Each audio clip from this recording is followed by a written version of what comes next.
What's up, guys? Got a great video blog for you, man. This comes from my man Marcus. He's in Atlanta, Georgia. Wants to know about motivation, man. Where do you go to find that motivation to keep the fight alive when you're down that path and all you're seeing is rejection and adversity and demise? How do you continue that path when the monkey on your back feels like a 500-pound gorilla weighing you down? How do you put one foot in front of the other, continue the journey in that endeavor of life and cross that finish line?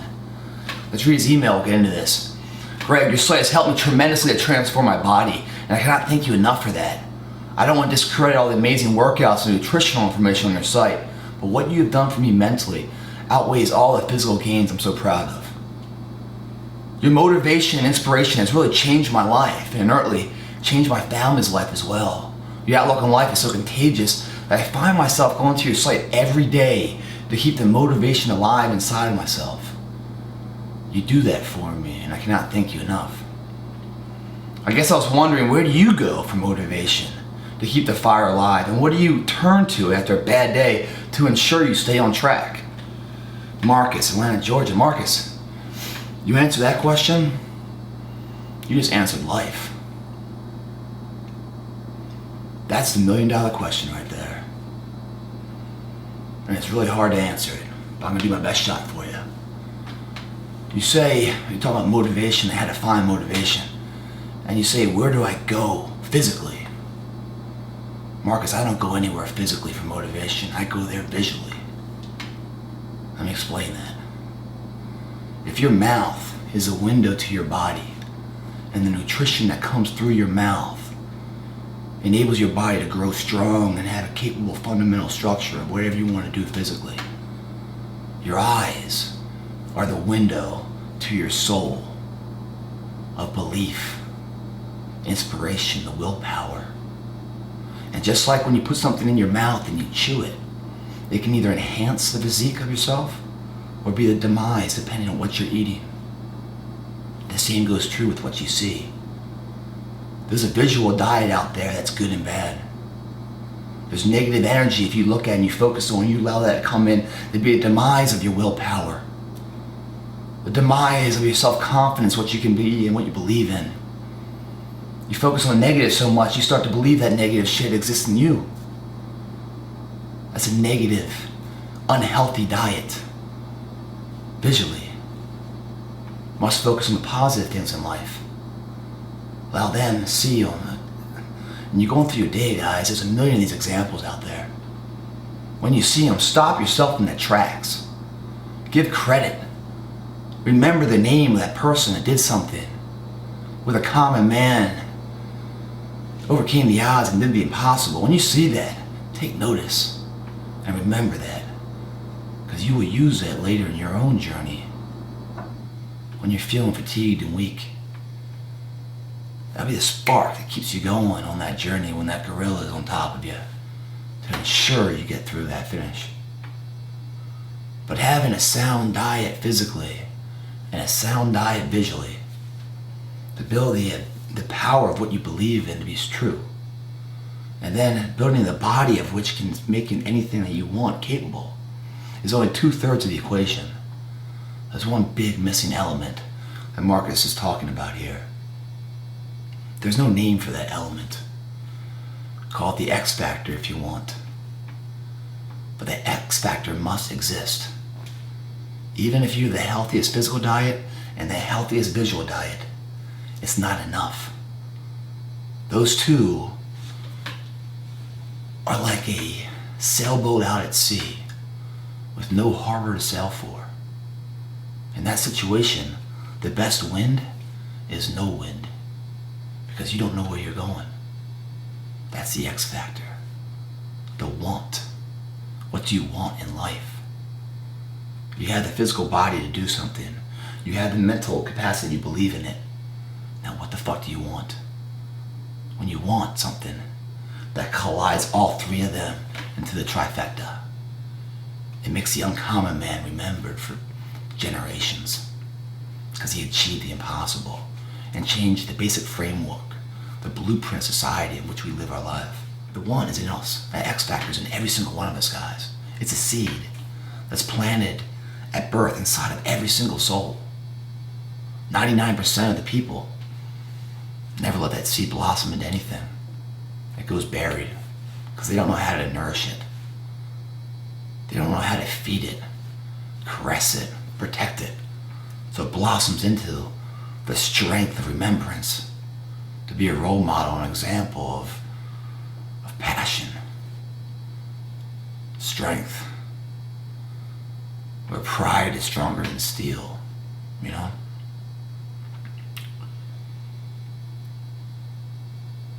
That seed is not a genetic code. I mean, it's not like someone has a big seed, someone has a small seed. We all have the same seed. And it's the trials and tribulations through life that either make that seed blossom or not. How do we feed that seed? Well, there's a lot of different ways. Just like eating, there's good foods you can eat that make the body strong. Just like the visual nutrition that comes in is positive stories of people overcoming the odds. The X factor, the nutrition content is two things, two recipes. One's fear, one's failure. And they're the only two that grow it. Fear and failure. There's a kid, worked for the Kansas City Star newspaper. And he was fired because, he's doing a poor job. The boss told him his dismissal was because of his lack of original thought. He didn't have any creative ability. Wasn't good for the newspaper, so I had to let him go. He still knew what he wanted though. So he kept pushing for what he wanted. What he really loved was actually being creative, even though his boss couldn't see it. But he liked to draw sketches of animals and stuff and cartoons and whatever else. He got with a New York distribution company at the time. Kind of liked the idea the guy did, so they kind of joined and started a little something. Before it could really get started, Great Depression hit. That distribution company went under, taking all of his money, everything he had, leaving him on the street, dead broke. So much so that he resorted to eating dog biscuits for food. Dog biscuits. Still, kept going. Scrounged up enough money, enough coin to get on a train out to Hollywood back in the day. Went to Universal with another little drawing he had of a rabbit named Oswald. Universal liked it a lot, man. I started talking to him, negotiating a deal. He got all excited. It's my chance, my chance. All along, Universal went underneath him and silently patented Oswald the rabbit from under him. He didn't have the money to patent it. Universal just took the idea and ran with it, left him on his ass. Again, failure. Still, he found the intestinal fortitude to stand back up, continue fighting for what he wanted. And what was so strong? It outweighed all the despair, all the negative energy, all the failures, all the adversities and rejections and disbelief from everybody else. His belief was stronger than the crowd's disbelief. So he continued on his path and he came up with another character of a mouse. And was like, you're crazy, man. That mouse is going to scare ladies and kids. No one's going to want to see that mouse. He said, I think so. I think they will. So much so, I'm going to name that mouse Mickey. And I think you know the rest of the Walt Disney story. The Walt Disney Empire rakes in billions of dollars every single year through TV and film and theme parks. 1996, they bought ABC. Just so happened ABC was a mother company of a small little newspaper called the Kansas City Star. They say success is the greatest form of revenge. I think that felt pretty good for Walt. The company that fired him, he rose above it so much that the company that bought it, he bought that company. Nice, I like that. That's a good visual nutrition to soak in and remember. Of a guy wanting something so much so that failure became his strength. Failure formed the other characters. Failure made him wiser. So in the final gold mine, he was ready for it, and he scored. Another kid growing up didn't even speak until the age 4. Didn't even know how to read until age 7. He was so far behind in his peer group at a young age that teachers called him stupid. Inability to learn, the rock. So much so that they expelled him from the school. Had his parents pick him up, say, yo, he's bringing down the attention level of all the other students. Slowing the progress down to the collective group. Gotta go. Get out of here. Don't need that. They said he was mentally challenged. Parents were like, great, got a retard kid or something, I don't know. They put him to work. Got fired from every single job he had for years. At 21 years old, he got fired again. Every job he tried, he got fired. So all he's seen in life is failure, rejection. That's all he knows. So much so that when he found his want, what it was that he wanted, he continued to pursue it and pursue it and pursue it. And his dream and his idea failed over 1,000 times. The same dream. Exactly 1,093 times it failed until he finally got it right. And the light bulb lit. That was Thomas Edison. Sure glad he kept going. Here's a guy that, once he found out his want, the nourishment of that want was fear and failure. That's all he knew. So of course he kept trying. I mean, when have you ever tried something over 1,000 times and still continue the course? I can't say I ever have. This guy did. His want was so strong and so nourished by all the fear and all the failure he had his entire life. He knew nothing else to do. He never knew success. He just knew what he wanted. And failure is all he ever knew. So of course it failed. He's like, oh, no problem. It's an average fucking day. I can keep on going. Every time it failed, the invention got better and better and better. So he kept going and going, and finally it fucking lit. He had over 1,000 other patents too, by the way. Remarkable. More visual encouragement for the willpower and belief inside what you can do. Another guy out in the Far East, he's an engineer, you know. He likes to work on cars and do engine stuff and, you know, grease monkey dude. So he wants to get a job, wants to get paid for what he loves. He knows what he wants, that's what he wants, man.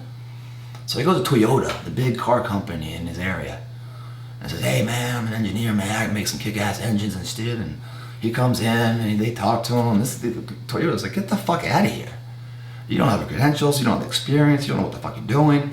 Who do you think you get out of here, you're wasting our time. He's sent home with his tail between his legs. Still wants to be an engineer.